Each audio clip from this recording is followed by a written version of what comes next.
You know, I almost didn't come out here today. My knee's been giving me trouble since Tuesday, and Dorothy said, "Earl, just stay inside, it's cold." But I sat in that chair by the window and I kept thinking about something I need to say out loud before I lose the nerve again. Because I've been sitting on this for a long time, too long maybe. And if there's one thing 78 years on this earth has taught me, it's that the things you keep swallowing down, they don't go away. They just get heavier. So let me just say it plain. The most important thing I ever learned about horses, I learned way too late. And the most important thing I ever learned about people, well, that one I learned from a horse. An Appaloosa, to be specific. Spotted coat, white eyes, attitude like you wouldn't believe. And I nearly destroyed him. Nearly destroyed myself trying to break what never needed breaking in the first place. Here's what I believe now, with everything I have left in me. When something or someone resists you with everything they've got, the question worth asking isn't, how do I make this stop? The question is, what is this resistance trying to tell me? Because I spent the better part of my life answering the wrong question, and it cost me more than I care to admit. But I'm going to tell you exactly what happened, and exactly what I wish someone had grabbed me by the collar and said when I was 32 years old and too proud to listen to anybody. I grew up in Odessa, Texas. Not the romantic kind of Texas you see in movies. I mean the flat, cracked, nothing for miles kind of Texas, where the wind comes at you sideways in July and the dust gets in your teeth before you even step off the porch. My daddy worked the oil fields. He wasn't a bad man, I want to be clear about that, but he was a tired man.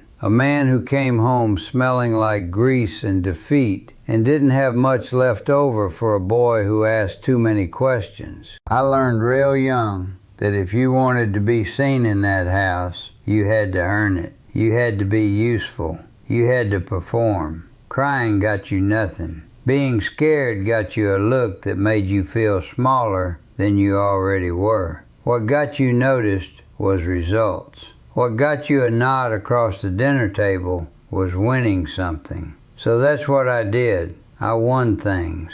I worked harder than any boy in my school. I got into the agriculture program at Texas Tech on a partial scholarship, which was unheard of for a kid from my side of Odessa. I got into ranching with a man named Carl Pruitt when I was 24. Worked his land for 6 years, saved every dime, and by the time I was 31, I had my own 40 acres in Marfa. 40 acres, my name on a deed. I remember standing in the middle of that empty field and thinking, this is it. This is the thing. I thought I'd feel something huge. I thought my chest would open up. Instead, I just stood there in the heat, looking at fence posts, waiting to feel what I thought winning was supposed to feel like. That's when I got the Appaloosa. I bought him at an auction in Alpine, a 4-year-old gelding, liver chestnut base,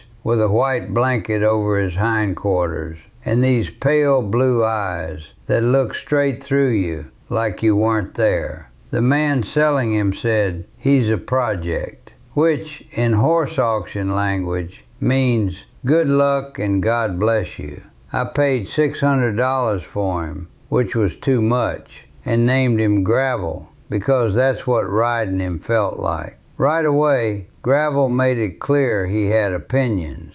You'd come at him with a saddle, and he'd swing his haunches into you. You'd try to work him in the round pen, and he'd stop dead and stare at you, like you just said something personally offensive. The first 3 trainers I hired quit within a month each. The last one told me, Earl, some horses just aren't worth the trouble. I fired him for saying it.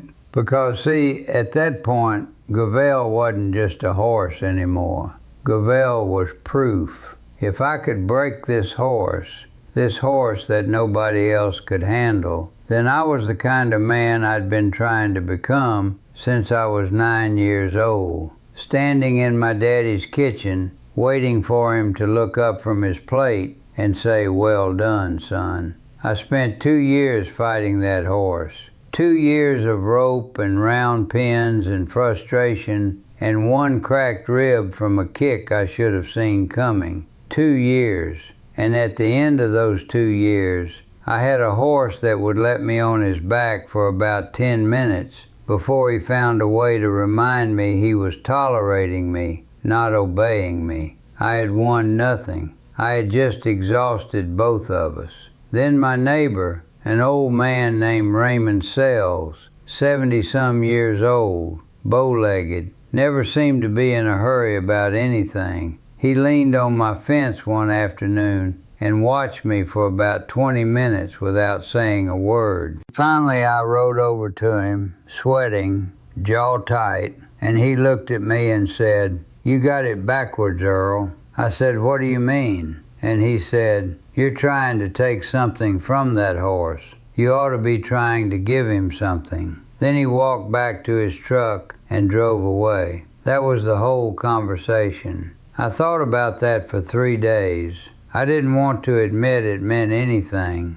but I went back out to that round pen, and instead of coming at Gravel with an agenda, I just stood there. No saddle, no rope, nothing in my hands, just me. And Gravel walked up to me after about 15 minutes and put his nose against my chest and breathed out slow. That was the beginning of something I didn't have words for yet. But it cracked me open a little. And what fell out of that crack was the beginning of the most important understanding of my life. See, here's what I finally saw, standing there with Gravel's breath warming the front of my shirt. I wasn't trying to train a horse. I had never been trying to train a horse. What I was trying to do, what I'd been trying to do since I was a boy in Odessa, was make something difficult submit to me so that I could feel like I mattered. That was it. That was the whole machinery underneath every goal I'd ever chased. The 40 acres, the deed with my name on it, the horse nobody else could ride. I wasn't after those things. I was after the feeling I believed those things would give me. The feeling of being enough, of being seen, of being the kind of man that a tired father in a dusty kitchen might finally look up at and respect. And here's the thing about that feeling. I could have had it any time I wanted. Not from a horse, not from acreage, from me. From the same place Gravel had been trying to show me all along. Which is that what you can't force, you can invite. And what you can't control, you can understand. The sense of worth I was hunting out there in the world had been sitting inside me, unclaimed, since the day I was born. I just never thought to look there. Now I need to tell you about Dorothy, because the same pattern, that same backwards reaching for an outside thing to fill an inside hole, it showed up in my marriage too, just wearing different clothes.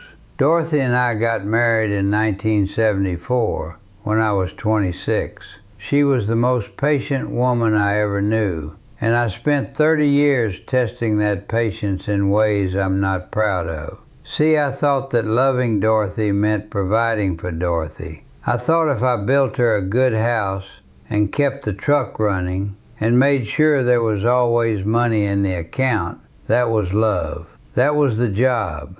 And every time she'd say, "Earl, I just want you to sit with me," I'd hear, "Earl, you're not doing enough," and I'd go do something else. I'd fix the fence. I'd work an extra season. I'd buy her something she didn't ask for. Because sitting still felt like failing. Because presence without productivity made me feel like that boy at the dinner table again, waiting to justify his seat. It wasn't until our youngest, Patrick, left for college in 1998 and the house got quiet, that Dorothy looked at me one night and said, "I've been lonely for 20 years, Earl, right next to you." That sentence walked into me like a cold wind, and it hasn't ever fully left. Because she wasn't asking me for more work. She was asking me for me, and I'd been giving her everything but that, because I didn't understand that I had anything worth giving without a task attached to it.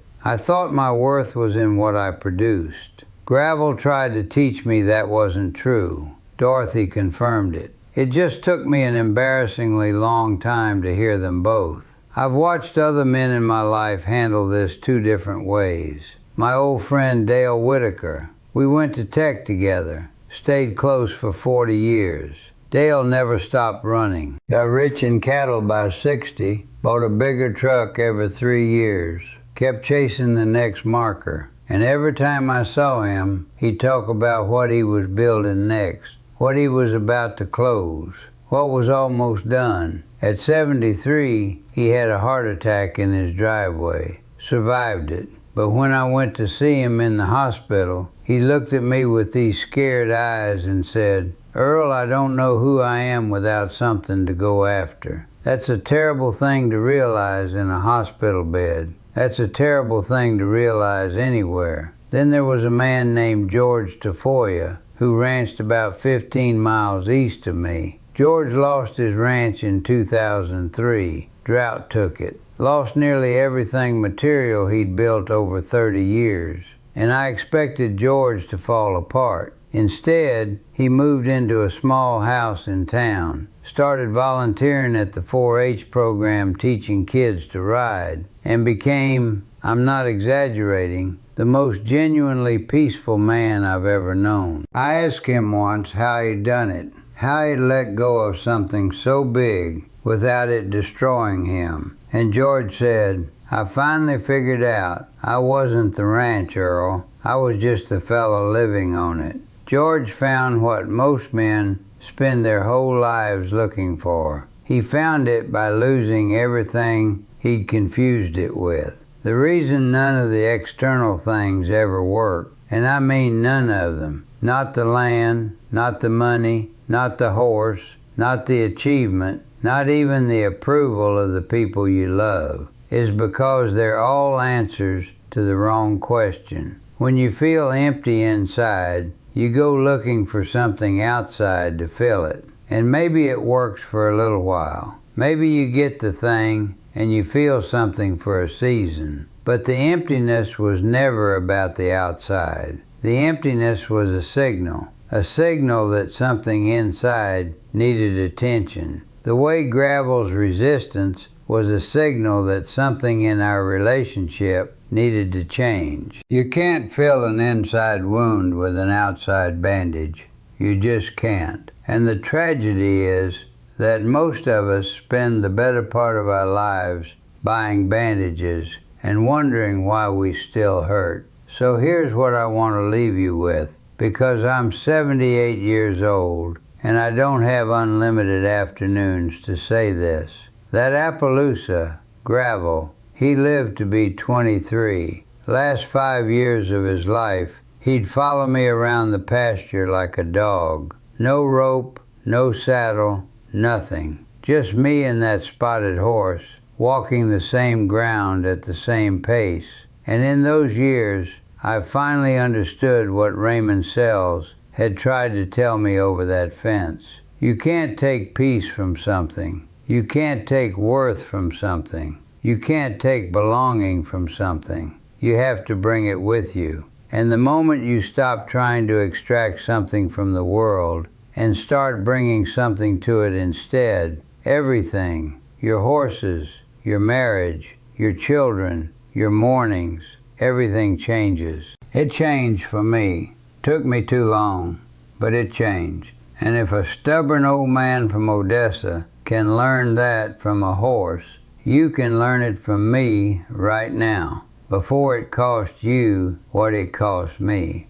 If someone in your life is still out there running, chasing the next thing, the next proof, the next achievement, share this video with them. Just send it. Don't say anything. Just send it.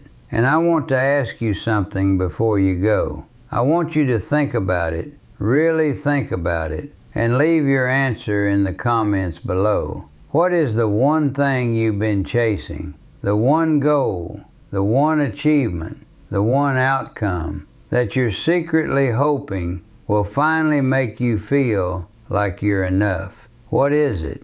Because naming it is the first step to stopping the chase. And if this reached you today, if something here felt true, do me a favor and subscribe, because I've got more time on my hands than I used to, and a lot more left to say.